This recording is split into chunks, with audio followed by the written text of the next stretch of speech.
ব্যথার ব্যায়াম। ধীরে ধীরে এইভাবে শুয়ে পড়ুন, বাঁ হাত রাখুন ঠিক মাথার এই পাশে, বাঁ পাকে ভাঁজ করে নিন, বাঁ পাকে ভাঁজ করে নিন। শ্বাস নিতে নিতে ডান পাকে তুলুন 90 ডিগ্রি। ধীরে ধীরে ডান পায়ে টাচ করুন, হাত এইভাবে ধরুন, ডান পা ডান হাত, লম্বা করে শ্বাস নিন। যত রাখতে পারবেন 10, 15, 20, 30, 40, 1 মিনিট যত রাখতে পারবেন তত পায়ের ব্যথার উপকার পাবেন। পায়ের আঙুলের ব্যথা থেকে একেবারে টোটাল কোমরের ব্যথার উপকার।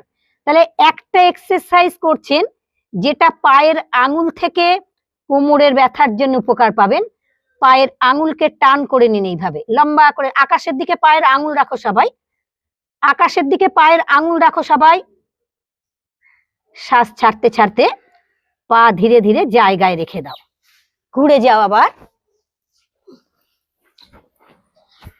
বাঁ হাতের ওপর মাথা রাখো, সরি ডান হাতের ওপর মাথা রাখো, ডান পাকে ভাঁজ করে নাও, ডান পায়ের ওপরে বাঁ পা রাখো।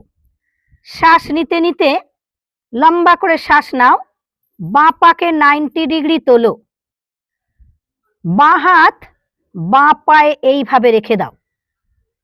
পায়ের আঙুল, পায়ের পাতা, পায়ের গোড়ালি, সাথে সাথে কোমরের ব্যথা।